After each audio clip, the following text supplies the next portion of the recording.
How can I pay for it? Well, there's a lot of different ways that people tend to buy solar systems. And as we look out in the world, there are a variety of financing options that are available. Now, depending on where you live, these options may or may not be available to you. So, going through this lesson, we're going to talk about all of the common ways that there are out there that solar systems get either bought or leased or different contract agreements. And those are all going to be based on a number of things. One, it'll be your personal financial situation. Also, what sort of banking availability and access you have in the area or region. Also, based on how developed the solar market is, there might be solar companies or energy providers that offer different financial structures. So we're going to look at a few of these. And just kind of the quick run through, it's cash purchase, we have bank loan options, home refinance, leases, power purchase agreements, pay-as-you-go systems, community solar, and NGOs or various community programs. And we'll take a little closer look at each of these individually as we go through this lesson. The first financing option we're going to talk about is cash purchases. It's the most simple. We're going to pay cash up front to the solar sales and installation company. So cash purchase means you have the cash available and you just buy the system outright, just like anything else. There's benefits to that, of course. And a lot of times, if you have the cash available to just buy the system, it's going to usually be the best, kind of the fastest return on investment, usually. And you need to look closer at that against other options. But if you have the cash available and just buy it, it's usually going to be the best deal at the lowest price. The benefits to that, we get no delays from lenders, no fees or interest. We get the lowest cost of all of our choices because we're not building interest into them or other fee structures. Your credit doesn't matter. You're just buying the system outright. So it's your best deal. But if you buy it with cash, there's a few considerations. You must have the cash available. So you need to have the cash. And not everyone has the cash, of course, to make big purchases and investments. So now your cash is not available anymore for other uses. So you tie that cash up. And then because you bought it outright, you're responsible now to coordinate and pay for all repairs and maintenance of the system. So cash purchase gets you usually the best price and the best return on investment, but it ties up your cash in a different location.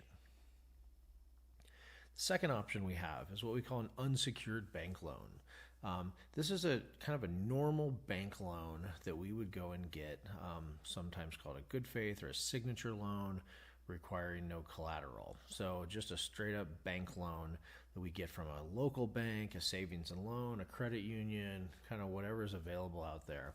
The type of loans that we would see for home improvement or construction type of projects. Benefits to this are, fixed monthly amount, there's less cash up front, and often no future escalations in payments. So it's a fixed monthly, and it doesn't change. So those are the benefits. The other considerations we have to think about is that you are still buying the system, so you're still required to manage any of the maintenance and repairs. Because it's an unsecured bank loan, it usually has a much higher interest rate that goes with it. So that higher interest rate gives us higher, interest costs over time.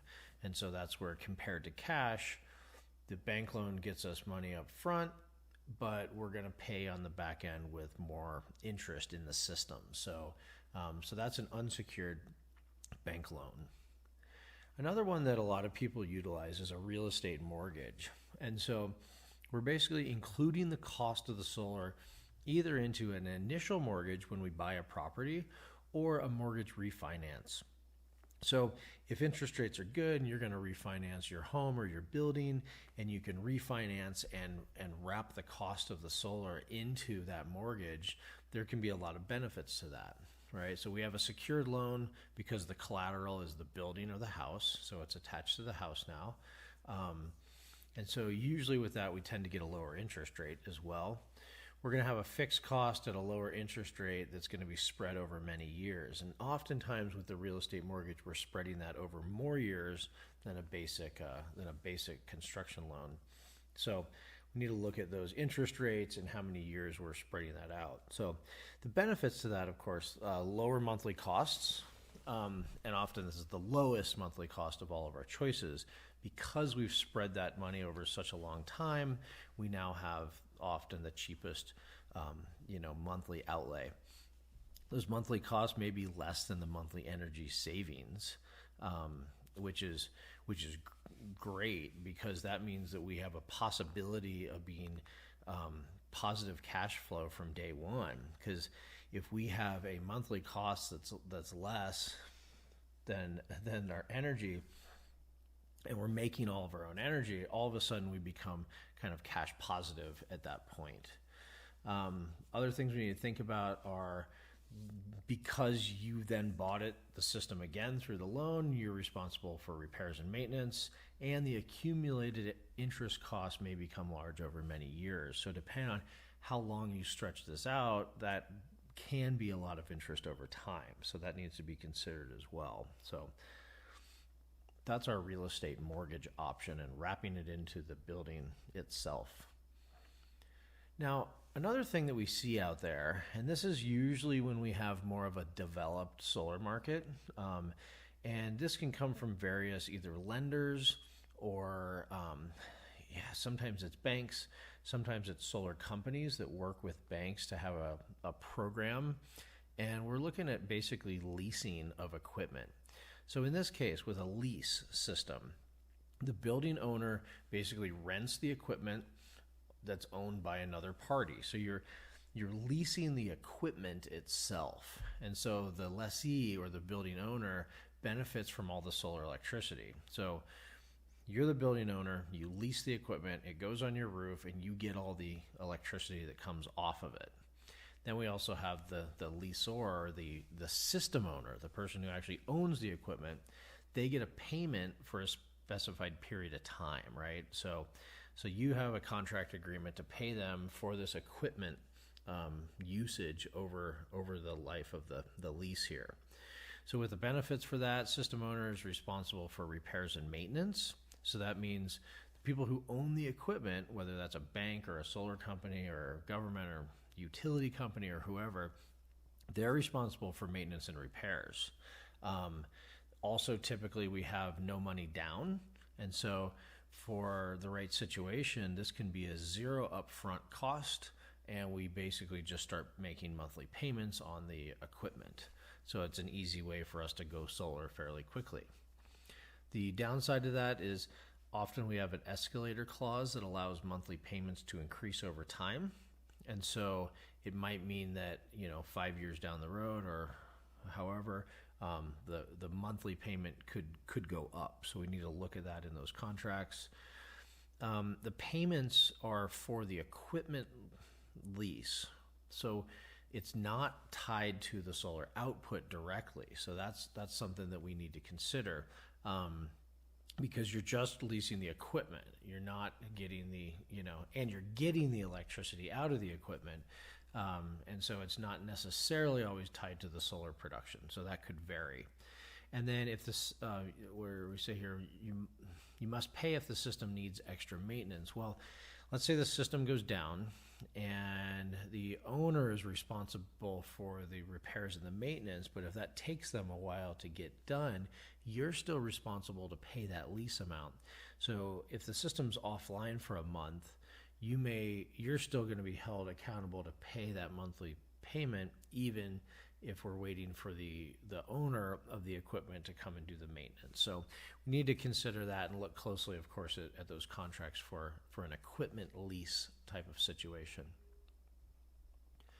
We also have what we call power purchase agreements, and these are very common out there as well. Also in situations where we have usually a little bit more of a robust solar market that's developed, and we have companies that want to engage in these power purchase agreement type of arrangements. So what this means is the system owner pays for the equipment, the installation, and the maintenance. So that's all on the owner of the system. Now, the building owner is basically like hosting that system on the building. So if I own the building and someone else owns the system, that system goes on my building, and the building owner then pays the system owner. So then I would pay the system owner for the generated electricity. So what I'm doing is I'm letting someone else put solar on my roof. I don't own the solar. I have a contract to just buy all the electricity that gets generated from that solar. So that's why we call it a power purchase agreement. I'm not buying the equipment, I'm just buying the energy from the solar. So it's not an equipment rental or a lease, it's an energy supply contract type of model. So benefits for that is we pay for the actual electricity produced. System owner is responsible for the repairs. Typically, we're no money down, and so it's an easy upfront cost. And then we need to consider, though, do we have an escalator that allows the cost of electricity to increase over time? Often that happens because the companies that own the systems know that your price of electricity would naturally increase over time from the utility, and they are trying to set the solar production price at a price point that's beneficial to you, but also beneficial for them to get their return on investment as well. So a few of the common elements that happen between both the lease and the PPA, or the power purchase agreement, they both have a no money down situation. So that's often why, if you can't afford the upfront cash output, then these are ways that we can kind of do a zero cash down and just start paying monthly payments. We get maintenance and repairs that's built into that from the owner of the system, and then we usually get a performance guarantee. And so those are benefits to the building owner, is that no money down, maintenance is built in, and some sort of performance guarantee. So we need to look at all that stuff in our contracts as well.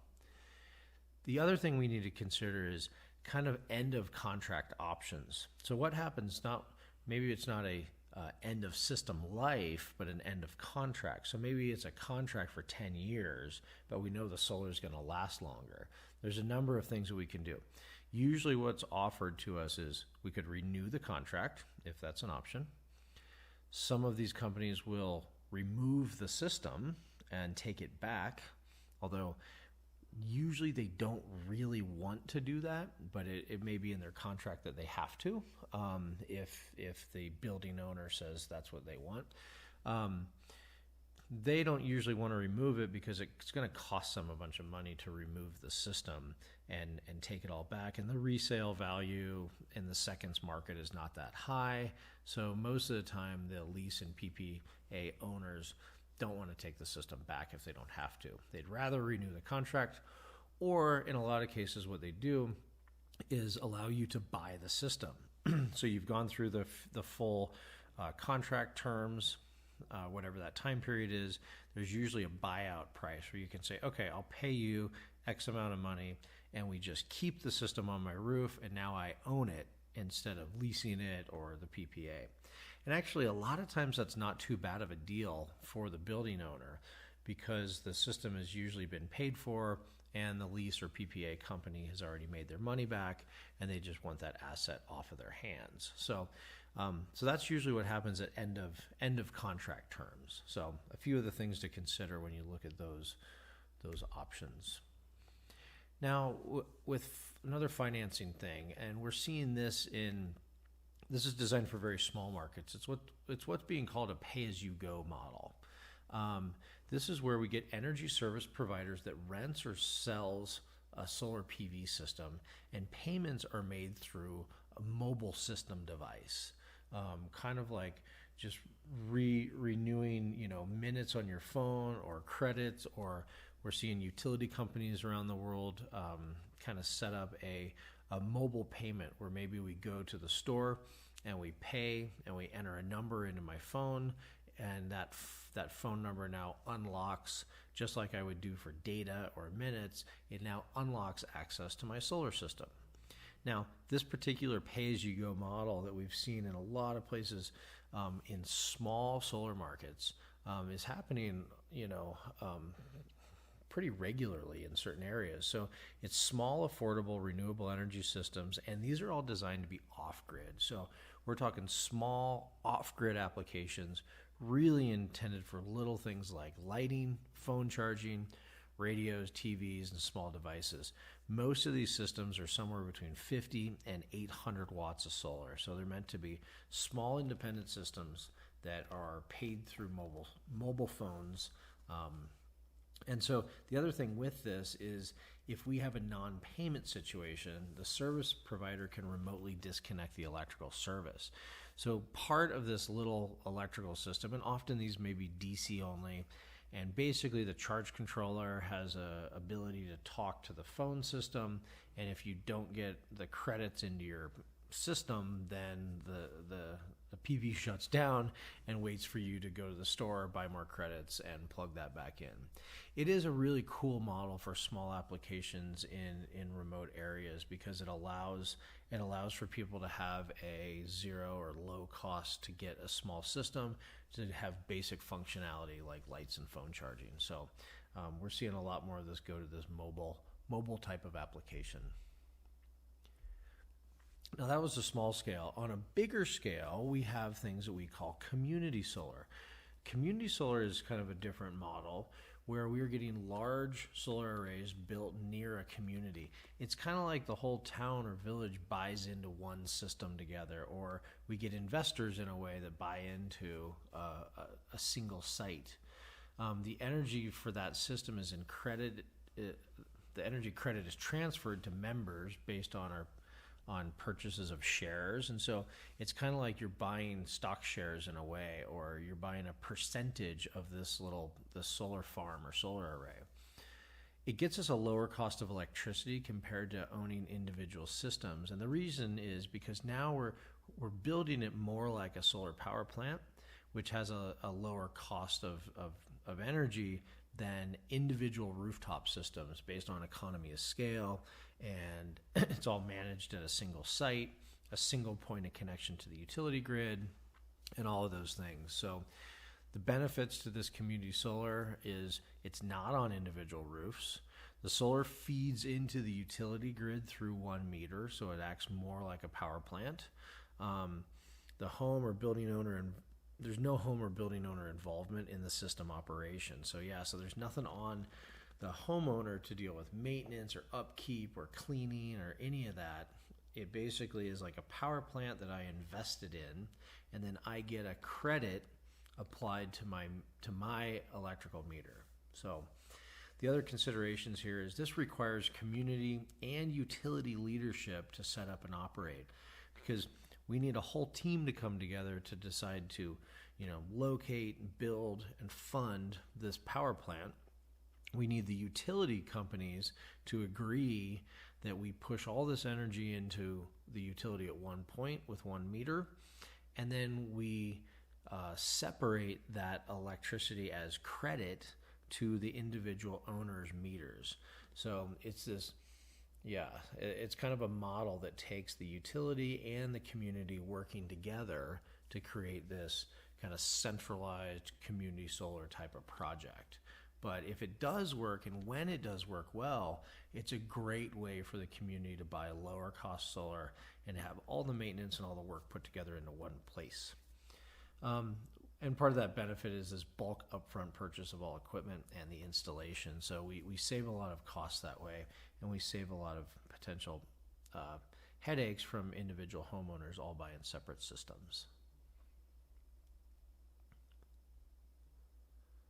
We also see out there various NGO and other community programs that become available. And this is, of course, very, very country or city or market specific based on some funding projects that have become available in order to do various things to build out renewables. And so this is a really wide brush, and it's the sort of things you need to know that they happen out there, and to kind of maybe keep an eye out and look for some of these various programs that are more, regional or unique. And what these can be is things like grants or loans, community or government contributions into the system. So it might say, hey, in this area, we have these special loans that are available for solar in your town that's going to happen over the next year, something like that. Scale can be small and large scale. It depends on who's funding it and what their target audience is. There might be an eligibility category that's based on location, project type. Maybe it's all suited for agriculture. Maybe it's towns and villages of a certain size. So they're all going to have some eligibility requirements. And then how to identify these or find these situations? It's things that we need to do research on, discuss with local solar installers. If there's some sort of a solar energy industry association, they might be aware of the various programs that are available in your area. So these are kind of our, just things that happen that we need to look out for that might be an opportunity for us to take advantage of. Now, there's also financial incentives that happen out there. And financial incentives, other than just paying for the system or getting a loan or a special community project, sometimes we see other financial incentives like government incentives that can be things like tax credits and depreciation, or utility-based incentives that can be things like rebates or feed-in tariffs. So on the government incentive side, what the tax credits are is it's basically the government saying, here's a way that we can promote more solar happening in this area. And the way what we can do that is we can give a tax credit. And so this, of course, is all subject to local jurisdictional programs. And so if you pay taxes and how much money you would normally pay in taxes for your home or your building or your business or income taxes or sales taxes, it can really vary. This is the government saying, okay, money that a taxpayer could subtract from what they owe could be put towards solar. So it can be if you buy solar and you spend X amount, then a percentage of that goes to reduce the amount of taxes that you would otherwise pay. So we're saying we can see deductions and exemptions to reduce the amount of taxable income, or tax credits reduce the actual amount of tax that we would pay through other situations. So there's tax credits. We also see something that sometimes we have called accelerated depreciation, which is kind of really another tax situation also, where usually a government says, I'm going to have an increased early reduction in the value of the equipment taken as an expense to reduce my taxes. So we're saying, okay, even though this equipment might last 25 years, we're going to accelerate the depreciation value of that. So we're going to pretend it only lasts for 5 years and we deduct it off our taxes faster. So those are things that might exist out there in your area and that you could inquire about. We also, instead of from the government side, maybe from the utility side, we could see other types of incentives. Things like rebates, where money is paid to a system buyer to reduce the upfront cost. So maybe that's a percentage of the cost or a price per kilowatt installed. Rebates can happen in different ways, but it's a utility saying, if we give you money to install solar, then we get more solar onto our electrical grid and maybe we make our grid more stable.